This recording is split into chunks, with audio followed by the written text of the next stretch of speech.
बड़ौद के भाइयों, आसपास से आए हुए भाइयों, आज हिंदुस्तान ऐसे संकट में है कि सीमा पे तनाव है, लगता है चुनाव है।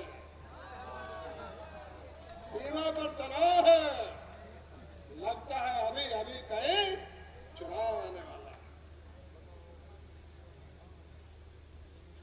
आप सबसे मेरी क्या विनती है, हम सब लोग क्यों आए? ये हम लोग जो मंच में बैठे हैं, भाई नीतीश कुमार जी, चाहे और कोई हो, चाहे हम हो, क्यों आए? हम आए हैं कि चौधरी साहब का सपना जहां खड़ा है आकाश में वही टंगा है, वही टंगा है। वो सपना धरती में कैसे उतरे, वो सपना धरती में कैसे उतरे, एक बात उसके लिए यहां से नहीं कहता। आजकल बहुत लब जिहाद, घर वापसी, किसान की उपज का हम काम देंगे 2 करोड़ लोगों को देंगे रोजगार हर बरस, 10 करोड़ लोगों को। ये सवाल है, इतना बड़ा अक्ष कठ जनसेना, यहाँ कोई एक आदमी बता दे कि भारत सरकार में और भारत सरकार के महकमे में एक नौकरी मिली है तो मैं अपनी बात को खत्म कर दूंगा। कोई नौकरी नहीं,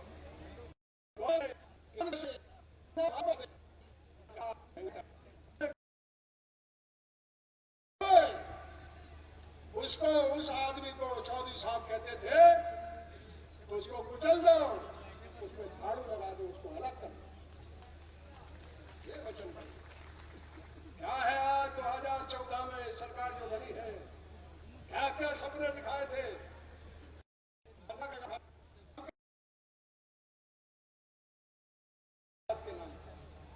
रोज कैसे हिंदुस्तान में जो भाईचारा है, और याद रखना बड़ौद के भाइयों, सभा में कहना चाहता हूं, इतिहास आपका क्या है। 1857 में सारे देश में मुल्क में दंगे हुए थे, अकेला यही है वेस्टर्न यूपी जहां एक दंगा नहीं हुआ। सबसे ज्यादा मुसलमान वेस्टर्न यूपी में रहता है, एक दंगा नहीं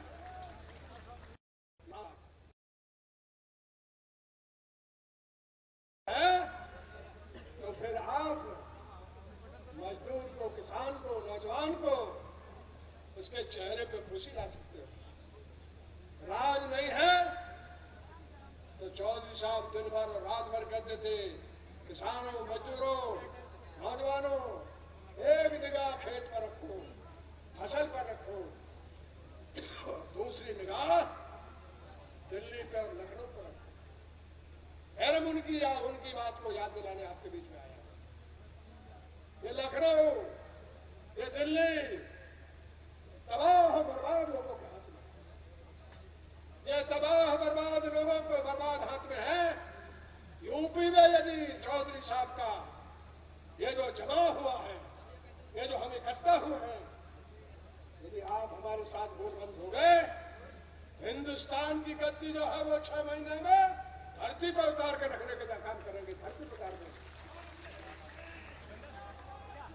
शर्त यह है कि आप जो इकट्ठा है, हमने बांट दिया है, हमने आपको बांटा है, इसलिए प्रायश्चित करने हम आए हैं, इकट्ठे होकर आए हैं। आपसे हमारी विनती है कि इस बार उत्तर प्रदेश का चुनाव, ये आपके हाथ में बैलेट नहीं बटन है, ये दोनों सरकार है, इतना बटन दबाओ, तय बटन, तय बटन, तय बटन, इतना झटका लगाओ, तय झटका, तय झटका, तय झटका, लस्त पस्त करो। क्या करो?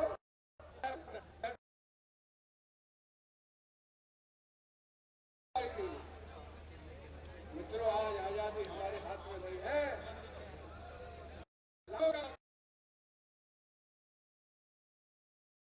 करिए, जो दलित हैं, जो पिछड़े हैं,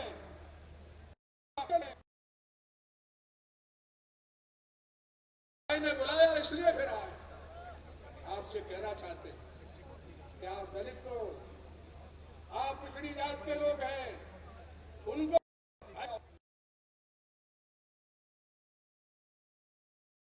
पूरा करो। चौधरी साहब देश भर में घूमते हैं।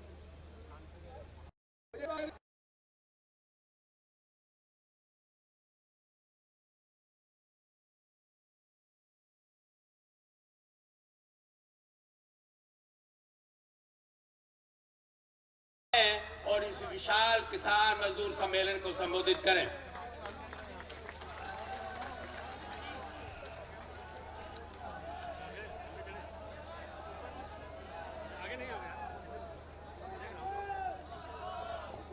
राष्ट्रीय लोकदल के अध्यक्ष और इस कार्यक्रम की अध्यक्षता कर रहे आदरणीय चौधरी अजीत सिंह जी, कार्यक्रम के संचालक श्री राजेंद्र शर्मा जी, मंच पर उपस्थित देश के जाने माने नेता आदरणीय शरद यादव जी, BS4 के अध्यक्ष श्री RK चौधरी जी, राष्ट्रीय लोकदल के उभरते सितारे श्री जयंत चौधरी जी, जनता दल यू के नेता श्री केसी त्यागी जी, जनता दल यू के माननीय सांसद और सुविख्यात लेखक एवं पत्रकार श्री हरवंश सिंह जी, राष्ट्रीय लोकदल के उत्तर प्रदेश विधानसभा में नेता ठाकुर दलवीर सिंह जी, माननीय विधायक श्री सुदेश शर्मा जी, श्री बीरपाल राठी जी, भगवती प्रसाद जी, त्रिलोकीराम दिवाकर जी, पूरन प्रकाश जी, RLD के राष्ट्रीय महासचिव और हम सब के पुराने साथी भाई त्रिलोक त्यागी जी, ताराचंद शास्त्री जी, RLD के प्रदेश अध्यक्ष डॉक्टर मसूद अहमद साहब, जनता दल यू के प्रदेश अध्यक्ष श्री सुरेश निरंजन भैया जी, मुंशी रामपाल जी, जनाब मुश्ताक चौधरी जी, योगेश घामा जी, रविंद्र पटेल जी, पूर्व विधायक doctor Mahak Singh ji, Bhopal Singh Gurjar ji, Sukhbir Singh गठीना ji, Shivkaran Singh ji, Akhilesh Katiyar ji, Virendra विधूड़ी ji, doctor Narendra Singh ji, Girish Chaudhary ji, Rajiv Balyan ji, Janata Dal you के राष्ट्रीय महासचिव श्री अरुण श्रीवास्तव जी और मंच पर विराजमान राष्ट्रीय लोकदल, जनता दल यूनाइटेड और BS4 के सभी सम्मानित साथी और नेतागण और इस सभा में उपस्थित बहनों, भाइयों, पत्रकार मित्रों, आज मुझे बहुत प्रसन्नता हो रही है आपके बीच उपस्थित होकर और आज स्वर्गीय चौधरी चरण सिंह जी की प्रतिमा का अनावरण हुआ और उस कार्यक्रम में शामिल होने का अवसर मिला, इसको मैं अपना सौभाग्य मानता हूं। और इस संस्था में जिसका नामकरण चौधरी साहब ने ही किया, जनता वैदिक कॉलेज, और ये कॉलेज अब 100वें साल में प्रवेश कर रहा है और इतना बड़ा कैंपस है, 500 बीघे का ये कैंपस, देश में शायद ही 1-2 और कॉलेज होंगे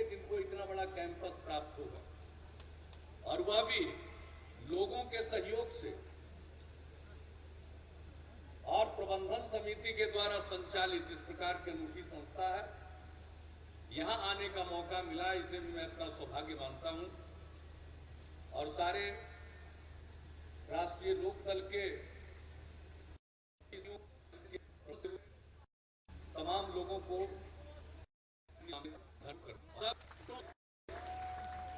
आज के इस अवसर पर उपस्थित,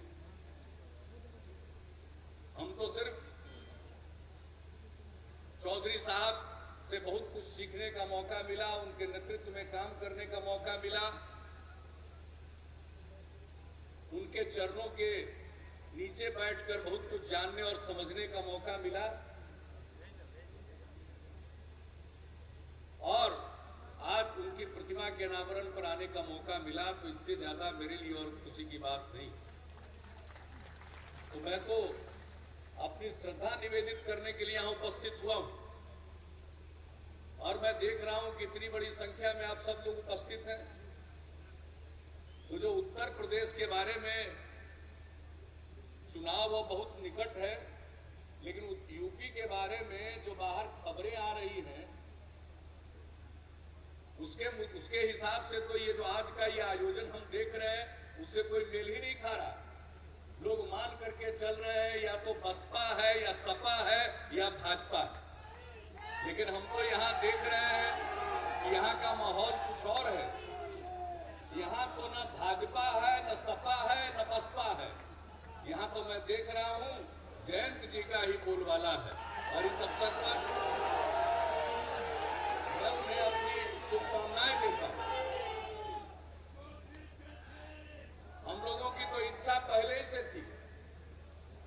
फरवरी महीने, मार्च महीने में अनेकों बार बातचीत हुई, और हम लोगों को उस समय से लग रहा था कि यूपी की जो हालत है, यूपी में लोग परिवर्तन चाहते हैं। लेकिन यूपी का एक इतिहास हो गया, परिवर्तन का मतलब एक बार अगर बसपा को मौका मिला तो अगली बार सपा को मिलेगा, और जब सपा को मिलेगा तो बाद में बसपा को मिलेगा। इसी तरह का वातावरण यूपी में चल रहा था। लेकिन हम तो बगल के राज्य के हैं, बिहार और यूपी में कोई फर्क नहीं है। अगर पुराने इतिहास में आप जाइएगा तो एक ही पृष्ठभूमि है, और उस नाते बहुत लोगों से मिलना जुलना होता रहता है वहां रहने के बावजूद। तो मुझको ऐसा लग रहा था कि वाकई इस बार यूपी के लोग परिवर्तन चाहते हैं। और वो परिवर्तन यानी जिनको मौका दे दिया, अनेकों बार मौका दे दिया, उन सबों से मुक्ति चाहते हैं। इसका मतलब यह नहीं है कि 5 साल अगर इनको मिला तो अगली बार फिर उन्हीं के बीच में से जिनसे उनका चलता रहता है उन्हीं को मिल जाए। इसलिए यूपी का माहौल हम लोगों की समझ से अलग है। हम लोगों ने भी जनता दल यू का प्रमंडलीय राजनीतिक सम्मेलन आयोजित किया 5 प्रमंडल में। कानपुर तक हम आए, बनारस, मिर्जापुर, कानपुर, और अभी देवरिया के इलाके में थे, इलाहाबाद। ये सब होते हुए बनारस से शुरू करके मिर्जापुर, इलाहाबाद, कानपुर, और अभी गोरखपुर प्रमंडल के देवरिया में हम लोगों ने राजनीतिक सम्मेलन किया जनता दल यू का। और इस बीच में आर.के. चौधरी जी ने भी बुलाया। इनके कार्यक्रम में भी लखनऊ में जाने का मौका मिला, और इनके कार्यक्रम में तो हम जा रहे थे किला मैदान में। तो वहां तो यहाँ की सरकार ने पहले मुझको जाने की इजाजत ही नहीं दी। मैं तो पटना से चलकर लखनऊ आ गया, और राज्य सरकार के ही गेस्ट हाउस में मैं बैठा हुआ था। तो बाद में थक हार करके 3 बजे जाकर मुझको इजाजत दी कि ठीक है, आप आर.के. चौधरी जी के कार्यक्रम में जा सकते हैं। तो जाने का मौका मिला। इसके अलावा लखनऊ में शराबबंदी के हक में जो वीपी सिंह जी के अनुयायी थे, उन लोगों ने कार्यक्रम का आयोजन किया, उसमें जाने का मौका मिला। और फिर झेवर में भी शराबबंदी को लेकर एक बड़ा कार्यक्रम हुआ। तो तो हमने देखा कि यूपी में भी लोगों का मूड कुछ और है, लेकिन इसको इस ढंग से प्रोजेक्ट करने की कोशिश की जा रही है मानो पुराने ही धर्रे में, पुराने ही सोच में यूपी के लोग जी रहे हैं। लेकिन जो हमारा अनुभव हुआ, यूपी के अंदर 8 जगहों की मीटिंग का, और जनता दल यू की तो 5 मीटिंग थी, उसका जो हम लोगों ने लोगों का रिस्पांस देखा, महिलाओं की उपस्थिति बड़ी संख्या में, लोगों की उपस्थिति बड़ी संख्या में, और मुझको इस बात का एहसास हुआ कि यूपी के लोग परेशान हैं, यहाँ के किसान बेहाल हैं, और हर जगह लोगों ने किसान के मसले को उठाया। और मैं देख रहा हूं, उसके बाद यहां आने का मौका मिला। इस विशाल सभा में किसान का मसला ही मुख्य मसला है, और जिस प्रकार से भी जैन जी ने कुछ बातों की चर्चा की, यूपी के कुछ घटनाओं का जिक्र किया, यहां तो एक विचित्र स्थिति है, जो यहां का शासन है वो तो जो कर रहा है इसकी चर्चा इन्होंने की, लेकिन जिनको यूपी के लोगों ने 71 सीटें दे दी, और इसकी कोई कल्पना नहीं कर सकते, तो उनके सहयोगियों को मिला। अकेले भाजपा को इतनी सीट मिल गई, इसकी कोई कल्पना नहीं कर सकता। भाजपा के बड़े से बड़े नेता भी नहीं सोच रहे थे कि इतनी सीटें मिलेगी, लेकिन यूपी के लोगों ने जबरदस्त रूप से वोट दे दिया। क्या कहा गया था? किसानों को जो उनके लागत आती है फसल उपजाने पर, उस पर 50% का मुनाफा जोड़कर न्यूनतम समर्थन मूल्य देंगे। इसको सुनकर किसानों को लगा कि ये तो बहुत बड़ी बात है, लोगों ने वोट दे दिया। नारा दिया गया कि अच्छे दिन आएंगे, सब लोगों के मन में अच्छे दिन की भूख इतनी थी कि सब चीज को भूलकर लोगों ने वोट दे दिया। और आज क्या नतीजा? ये पूरा का पूरा इलाका चौधरी साहब के विचारों से प्रभावित रहा, और यहां के लोगों ने सदैव चौधरी चरण सिंह जी को अपना समर्थन दिया। बाद के दिनों में चौधरी अजीत सिंह जी को भी समर्थन दिया, लोकदल को अपना समर्थन दिया। लेकिन पिछले दौर में यहां का माहौल बिगड़ा, और जो चौधरी चरण सिंह जी की मूल धारणा थी किसानों के कल्याण की, देश के कल्याण की और समाज में सद्भाव का, कैसा सुंदर वातावरण होता था यहां का, सद्भावना का, हिंदू मुस्लिम एकता का, सभी धर्मों के प्रति प्रेम का जो भाव था, और उसको भी बिगाड़ने की कोशिश हुई। सब चीजों का मिला जुला असर हुआ, इतना बड़ा समर्थन मिल गया। लेकिन अब तो 2.5 साल बीत गया, आज हालत क्या हो गई? ये जो अभी जैन जी चर्चा कर रहे थे प्रधानमंत्री फसल बीमा योजना की, मैं एक राज्य का काम देखता हूं, इसलिए मैं आपको बता देना चाहता हूं। वो कह रहे थे कि प्रीमियम में जो किसानों का योगदान है उनके खाते से ही ले लिया गया, वह तो एक पक्ष है, और इसमें प्रीमियम की राशि जितना केंद्र देगी उतना राज्य सरकार को देना पड़ेगा, और उसके अलावा किसानों को भी देना पड़ेगा। यानी प्रीमियम की रकम अदा करने में केंद्र और राज्य की बराबर की भागीदारी है, और उसके अलावा किसानों की भागीदारी है। लेकिन नाम दे दिया प्रधानमंत्री फसल बीमा योजना। अगर प्रधानमंत्री फसल बीमा योजना था तो प्रीमियम की तमाम राशि का भुगतान केंद्र सरकार को करना चाहिए था, किसानों का 1 पैसा नहीं लगना चाहिए था, राज्य सरकार का 1 पैसा नहीं लगना चाहिए था। लेकिन नाम हो गया प्रधानमंत्री फसल बीमा योजना, और केंद्र की हिस्सेदारी उतनी जितनी राज्य की, और इन दोनों के अलावा किसान की भी हिस्सेदारी। तो मैंने तो वहां से कहा था कि इसका नाम प्रधानमंत्री फसल बीमा योजना नहीं होना चाहिए था, इसका नाम या तो होना चाहिए था केंद्र राज्य किसान फसल बीमा योजना, या अगर प्रधानमंत्री का नाम रखना ही था तो नाम होना चाहिए था प्रधानमंत्री, मुख्यमंत्री और किसान फसल बीमा योजना, लेकिन सिर्फ प्रधानमंत्री फसल बीमा योजना। और जान लीजिए, पहले की जो फसल बीमा योजना थी उसमें केंद्र और राज्य जो पैसा देता था वो किसानों को देता था। फसल की क्षति के बाद किसानों को सरकार के खजाने से पैसा मिलता था, लेकिन इस बार जान लीजिए, सरकार के खजाने से पैसा बीमा कंपनियों को मिल रहा है। इसलिए यह फसल बीमा योजना नहीं है, ये बीमा कंपनियों को लाभ पहुंचाने के लिए बीमा योजना है। इसलिए इस बात को समझ लीजिए।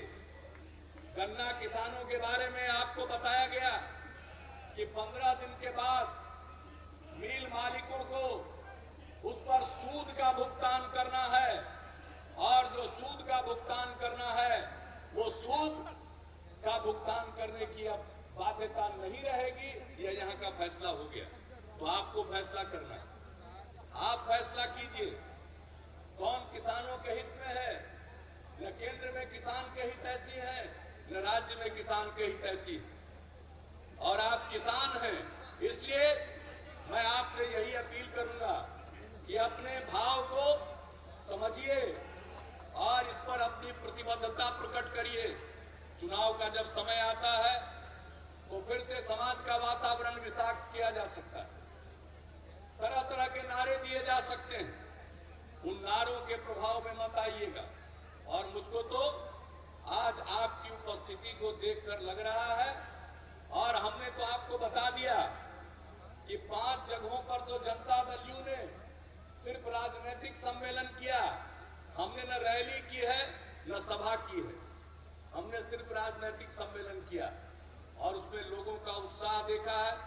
हमारे प्रदेश अध्यक्ष सुरेश निरंजन भैया यहाँ बैठे हुए हैं, उत्साह के साथ लोग आ रहे हैं, और आप भी यहाँ उत्साह के साथ आए हैं। तो क्या इसका कोई नतीजा नहीं निकलेगा? अगर सब मिलकर के, और आर के चौधरी जी भी यहाँ उपस्थित हैं,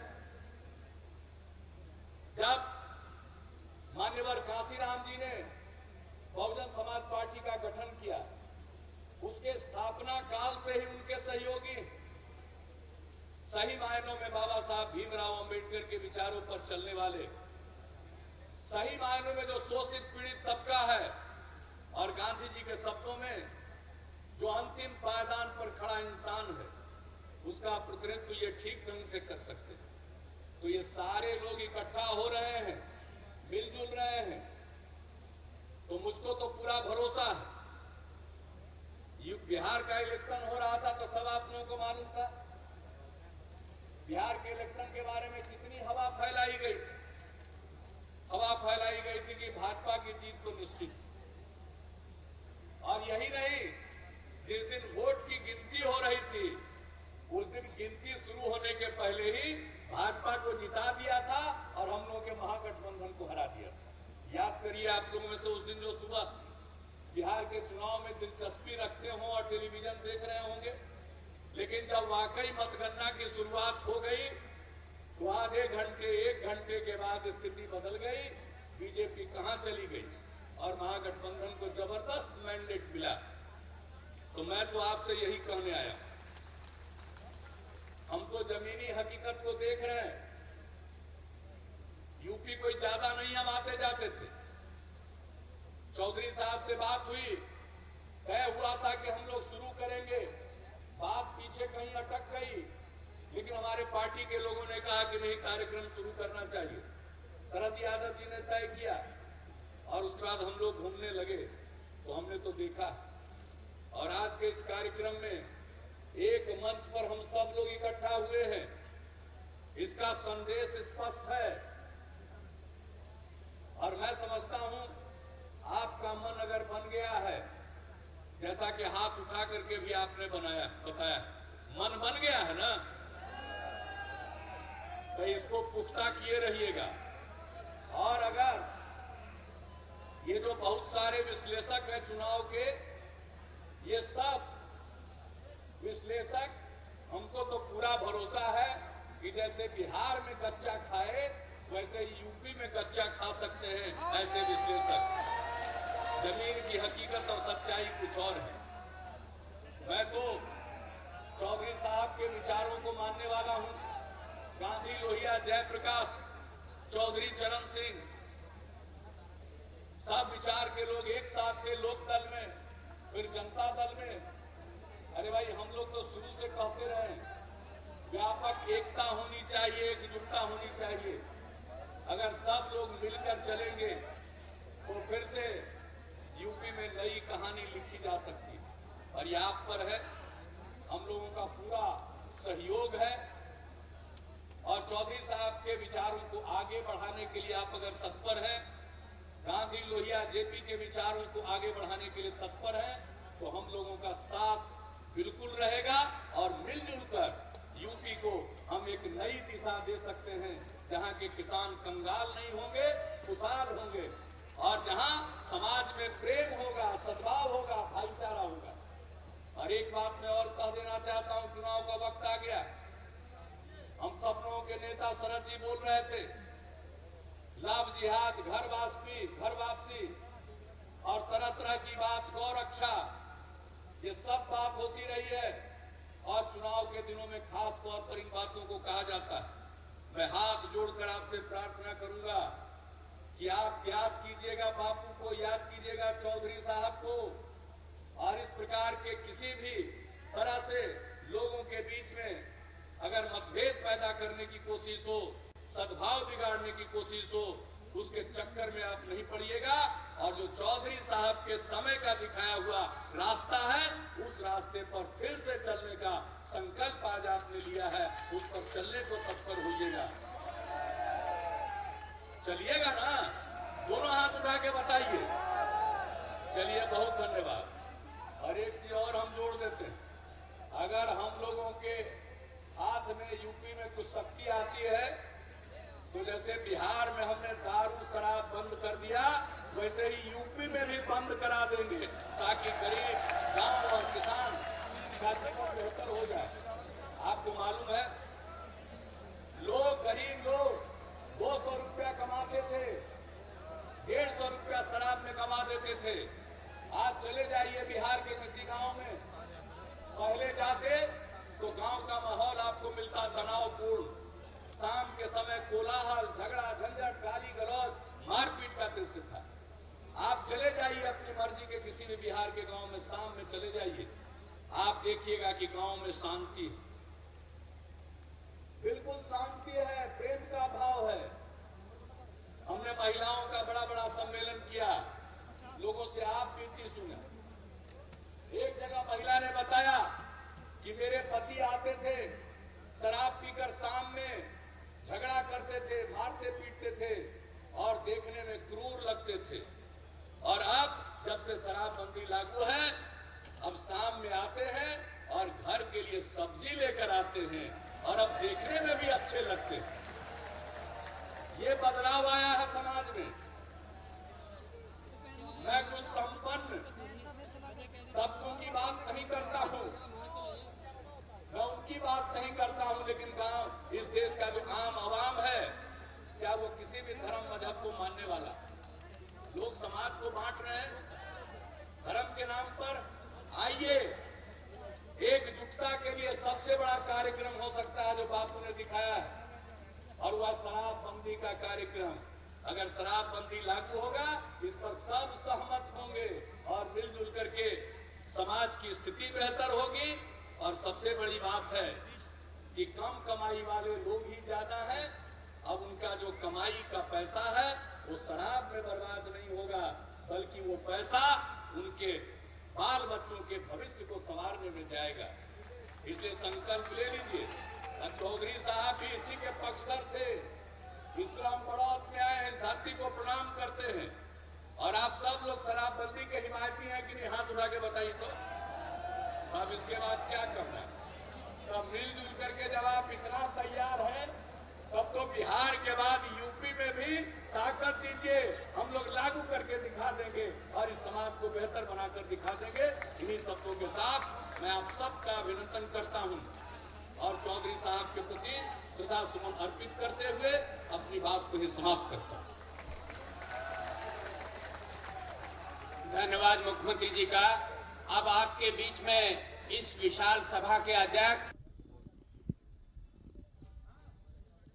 राष्ट्रीय लोकदल के मुखिया चौधरी अजीत सिंह ने लोकसभा चुनाव में अपने खोए जनाधार को पाने के लिए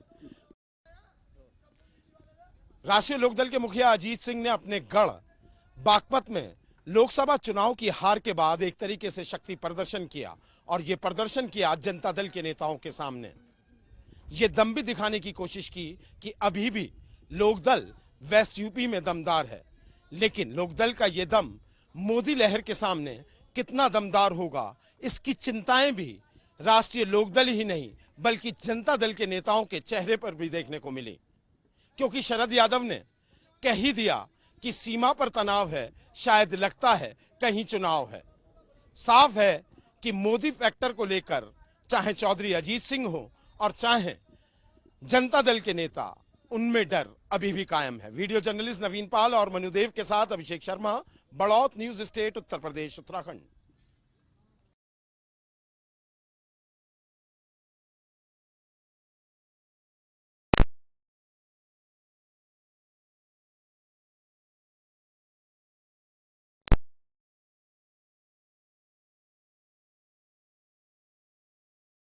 आसपास बड़ौत के आसपास से आए हुए हजारों किसान भाइयों और नवयुवकों, आज हम सब यहाँ आए थे। उसमें मेरे साथ मंच पे बैठे हुए पुराने पार्टी के सहयोगी और लोकदल के पदाधिकारी भी शामिल हैं, चौधरी साहब की मूर्ति का अनावरण करने के लिए। और आज ये सभा हो रही है, सही बात तो ये है, सभा हो रही है उत्तर प्रदेश की जनता को एक संदेश देने के लिए कि इस बड़ौत से भाजपा की खात्मा शुरू करने का काम शुरू हो गया है। असल में केसी त्यागी जी आपसे बहुत नाराज थे, कह रहे थे कि आपने चौधरी साहब को हरा दिया। केसी त्यागी जी, चुनाव के पहले या लोगों को सपना आता था चौधरी साहब का, और वो सब तय कर लेते थे, चाहे कुछ झगड़े हो आपस के। रात को चौधरी साहब का सपना आया था और सब लोग दल को जिता देते थे। यही था ना। इस बार भैया सपना बुरा आ गया, मोदी आ गया सपने में। लेकिन सपने में जो जो उसने वायदे आपको किए थे, अब सबको समझ आ गया वो सपना था, वो सच्चाई नहीं थी। बैंक में 15 लाख आ गए भाई, गन्ने का 400 रुपए क्विंटल हो गया भाई। डॉक्टर स्वामीनाथन कमीशन की रिपोर्ट मान ली मोदी जी ने,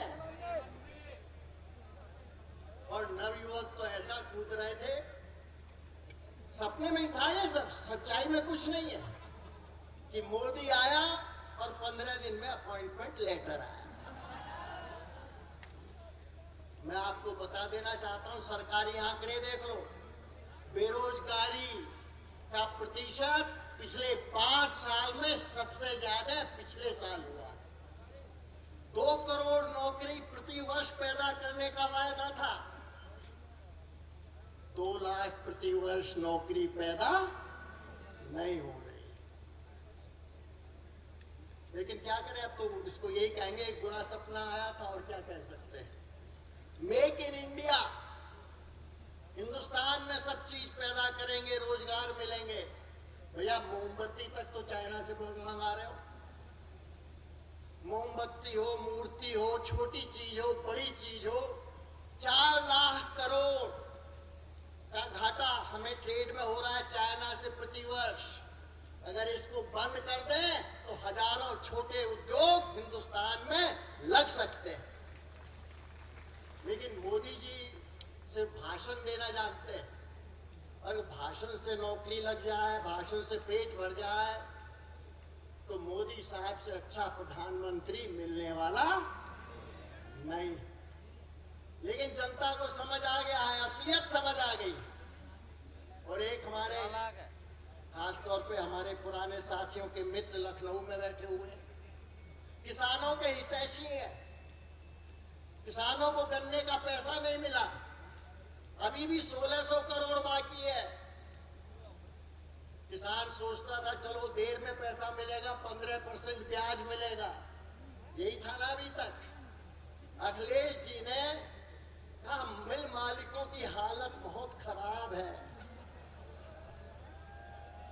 1200 करोड़ ब्याज, 500 करोड़ पिछले साल और 700 करोड़ इस साल जो किसानों को मिलना था, अखिलेश जी ने माफ कर दिया क्योंकि मिल वालों की हालत बहुत खराब है।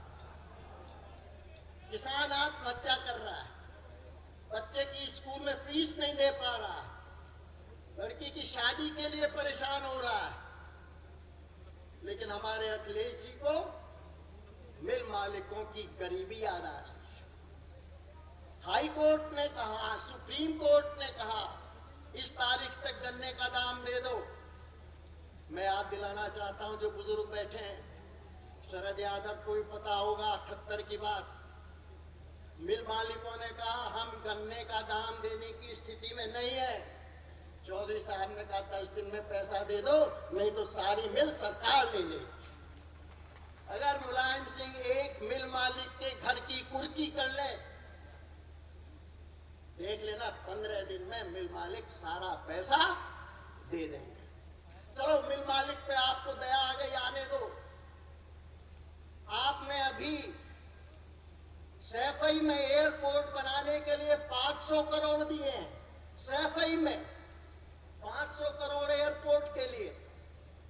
पिछले साल जब सूखा पड़ा था, सूखा नहीं पड़ा था, जो बारिश हुई थी, सारे प्रदेश के किसानों के लिए 500 करोड़ और सैफई के विकास के लिए 750 करोड़। अगर अखिलेश जी, मुलायम सिंह जी जरा सैफई से हटके अपनी आंख मिलो, अगर आप 1600 करोड़, एक मेट्रो में आपने हजारों करोड़ों खर्च कर दिए, सिर्फ 1600 करोड़ अगर आप प्रदेश के किसानों में बांट देते तो आपकी वाहवाही हो जाती, किसानों के दिल को सुकून मिलता, बच्चे अच्छे स्कूल में जा पाते, किसान आत्महत्या नहीं करता। 1600 करोड़ हमारे लिए, गरीब किसान के लिए बहुत है, सरकार के लिए 16 करोड़ 100 करोड़ कुछ नहीं है। इससे ज्यादा पैसा तो प्रजापति ने कमवा दिया परिवार के लिए, इससे ज्यादा तो यादव सिंह खा गया, खाया कम बांटा ज्यादा। आप भी जानते हो कहां बांटा। तो मुलायम सिंह जी ने भी वायदा किया था 50 लाख तक किसानों का कर्जा माफ हो गया भाई। नवयुवक को मिलेगा बेरोजगार भत्ता, एक नवयुवक को बेरोजगार भत्ता मिला है जो यहां बैठे। तो भैया ये खराब सपने देखना बंद करो, सपने में फिर चौधरी साहब को याद करो और उत्तर प्रदेश में अच्छी सरकार बनाने का काम करो। मेरे पास एक किसान ने कागज भेजा है गन्ने के बारे में, आपकी मलकपुर की मिल का, कह रहे उमेश मोदी से पैसा दिला दो। भैया बड़ा मोदी नहीं सुन रहा मेरी, ये दोनों मोदी एक है।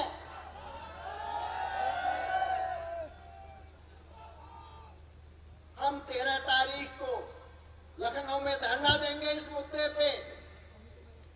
मोदी पैसा नहीं दे सकता, 10% पैसा दिया है, ये मिल सरकार को जब्त कर लेनी चाहिए। और 1200 करोड़ जो किसानों का देय है, जो मिल मालिकों पे इन्होंने माफ कर दिया है। किसान तो कर्जा ले रहा है कि उसे पैसा नहीं मिला और उस पर ब्याज भी दे रहा है, मिल मालिक पैसा भी नहीं दे रहा और ब्याज का पैसा भी माफ करा रहा है। अच्छी किसानों की सरकार है, तो इसलिए ज्यादा भाषण देने की जरूरत है नहीं है। बड़े बड़े दिग्गज बैठे हुए हैं, सबके भाषण आपने सुन लिए। और ऐसे भी भैया चाहे गन्ने का सवाल हो, चाहे फसल बीमे का सवाल हो, चाहे लूटमार हो रही हो, चाहे गुंडागर्दी हो रही हो, ये आपको मुझसे ज्यादा पता है ना सर, पता है ना। तो आपका फर्ज बनता है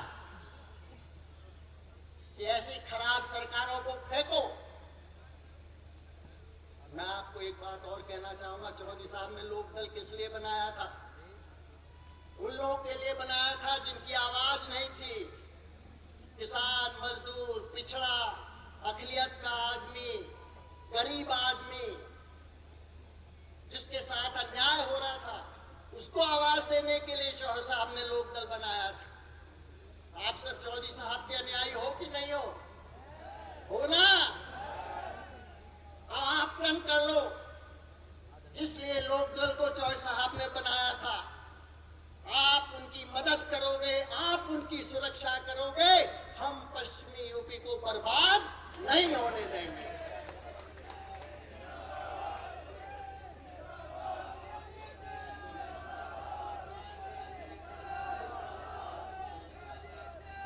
अच्छे अच्छे सपने देखना तो अभी शुरू कर दो। नीतीश को देखो, शरद को देखो, जयंत को देखो, आर के चौधरी को देखो, हमारे ठाकुर साहब बैठे हैं, डॉक्टर मसूद बैठे हैं। मोदी को मत देखो,